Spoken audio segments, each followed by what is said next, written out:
सुप्रभात बच्चों, आज हम करेंगे विराम चिन्ह। पहले आप जान लीजिए विराम चिन्ह होता क्या है। देखो, हम लगातार बोल नहीं सकते, ठीक है। अगर हम लगातार बोलेंगे तो आपको समझ में नहीं आएगा। तो जब हमें कुछ हल्का सा रुकना होता है, वहां पे जो चिन्ह लगाया जाता है उसे बोलते हैं विराम चिन्ह। जैसे अभी मैं रुकी, जैसे के बाद वहां पे हमने कोमा लगा दिया, अल्प विराम चिन्ह लगा दिया, ठीक है। वाक्य में जहां कहीं भी हमें रुकना होता है उसके लिए हम विराम चिन्ह का प्रयोग करते हैं। चलिए आइए जानते हैं। जब हम किसी से बातचीत करते हैं तो एक सांस में ही अपने कथन को व्यक्त नहीं करते। हम लगातार नहीं बोलते, हम रुक के बोलते हैं, पॉज लेते हैं कहीं भी, बीच बीच में एक एक कर अपनी बात को भली प्रकार से समझाते हुए बोलते हैं, ठीक है? जैसे पूर्ण विराम चिन्ह आया अभी। इसी प्रकार जब हम अपनी बात लिखकर प्रकट करते हैं तो विभिन्न प्रकार के भावों, अल्प विराम चिन्ह आया, स्थितियों तथा उतार चढ़ाव को व्यक्त करने के लिए कुछ चिन्हों का प्रयोग करते हैं, ठीक है। उन्हें क्या कहते हैं? विराम चिन्ह कहते हैं।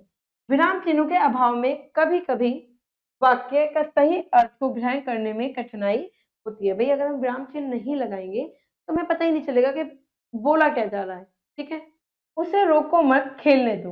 वाक्य के दो अर्थ निकल सकते हैं, जैसे उसे रुको मत, खेलने दो, और उसे रुको मत, उसे रोको मत, खेलने दो। दो अर्थ निकल गए। उसे रोको मतलब कि उसे रोको मत, खेलने दो, और उसे रोको मत, खेलने दो। दो अर्थ निकल गए, ठीक है। हिंदी के प्रमुख विराम चिन्ह और उनका प्रयोग यहाँ किया जा रहा है, ठीक है। उन्हें पढ़ेंगे और समझेंगे। पूर्ण विराम चिन्ह, जहाँ पे हमारा वाक्य क्या हुआ, समाप्त हो जाता है, हमारी बात खत्म हो गई, वहां पे हम पूर्ण विराम चिन्ह लगाते हैं। पूर्ण विराम चिन्ह का प्रयोग वाक्य के अंत में किया जाता है। इससे वाक्य के पूरा हो जाने का पता हमें चलता है कि हमारा वाक्य पूरा हो गया। जैसे हम बाजार जा रहे हैं, वाक्य खत्म। वह कल स्कूल नहीं आएगा, वाक्य खत्म। मानव बहुत शैतान लड़का है, ठीक है, वाक्य समाप्त हो गया। यहाँ पे तुम भीतर आ जाओ, वाक्य समाप्त हो गया। अर्ध विराम चिन्ह क्या होता है? जहां पे हमें, जब वाक्य में पूर्ण विराम की तुलना में कम रुकना होता है, तब हम अर्ध विराम चिन्ह लगाते हैं, ठीक है। कम रुकना होगा इसमें हमें। जैसे माँ तो आ गई, पापा भी आते ही होंगे। हमने पॉज लिया है यहाँ पे, ठीक है। उसने मुझे बुलाया, मैं भाग कर आया, रुके हैं हम। वह मुझे पकड़ने दौड़ा, मैंने उसे वहीं गिरा दिया। जल्दी आओ, सभी इंतजार में है। हम यहाँ पे क्या है, हम रुके हैं, ठीक है। अब अल्पविराम चिन्ह क्या होता है? जहाँ पे कम रुकना पड़ता है। पॉज तो लेते हैं पर कम लेते हैं। जब अर्धविराम से भी कम रुकना पड़े, मतलब कि इससे भी कम रुकना पड़े, तब अल्पविराम चिन्ह का प्रयोग किया जाता है। जैसे चलो, रुको मत, इतना ही पॉज पर एक सांस ले सके। सीता, राधा, गीता सभी मेरे साथ हैं। इसमें क्या है, इसमें हम हल्का सा पॉज देते हैं, हल्का सा रुकते हैं, बस एक सांस, ठीक है। मैं जाऊंगा, यह तो तुम जानते थे। प्रश्न सूचक चिन्ह। प्रश्न सूचक चिन्ह क्या होता है? जब हम किसी से प्रश्न पूछते हैं, ठीक है। जिस वाक्य में प्रश्न पूछा जाता है उसके अंत में क्या लगाते हैं? प्रश्न सूचक चिन्ह का प्रयोग किया जाता है। जैसे क्या तुम अस्वस्थ हो, पूछ रहे हैं, प्रश्न पूछ रहे हैं। मैं तुमसे कब मिला था, कब, प्रश्न है। क्या मैं अंदर आ सकता हूं, क्या, प्रश्न है, उत्तर मिलेगा इसमें। आप कहाँ रहते हो, आप कहाँ रहते हो, पूछ रहे हैं हम, ठीक है, प्रश्नवाचक है। अब विस्मय सूचक क्या होता है? जहाँ पे भय, शोक, डर, इसके भाव होते हैं। वाक्य में विस्मय, हर्ष, भय, शोक आदि भाव प्रकट करने वाले शब्दों के साथ विस्मय सूचक चिन्ह लगाया जाता है। जैसे अरे तुम कहाँ चल दिए, वाह क्या बात, शाबाश बेटा, ठीक है। ठीक, मुझे तुमसे ये उम्मीद नहीं थी, वाह बड़ा स्वादिष्ट भोजन है।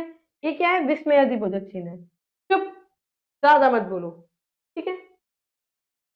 योजक चिन्ह क्या होता है? एक दूसरे को जोड़ने का काम।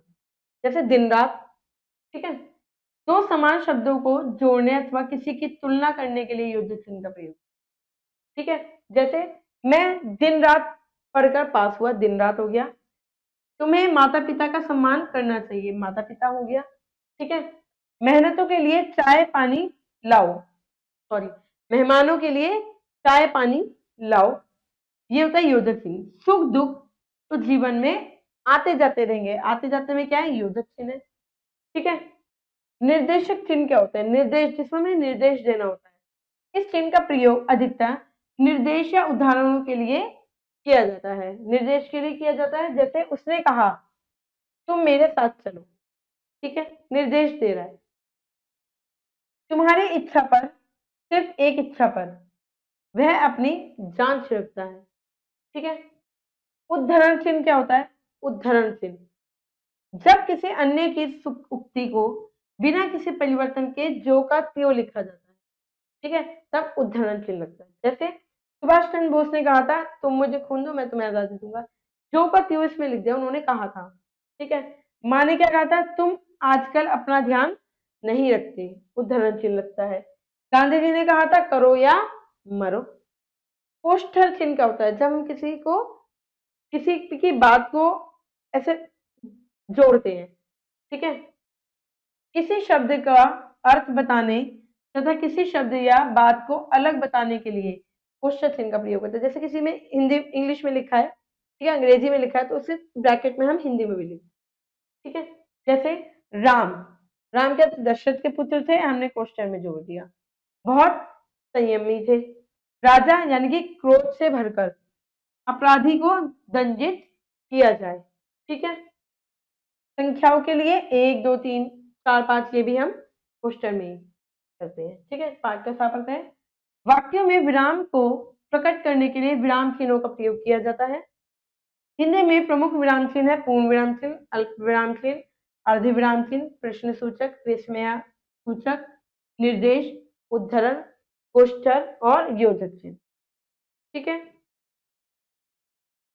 आशा करती हूँ विराम चिन्ह आपको अच्छे से समझ में आ गए होंगे। अब मैं मिलूंगी आपसे अगली कक्षा में, जब तक के लिए खुश रहिए और अपना ध्यान रखिए। धन्यवाद।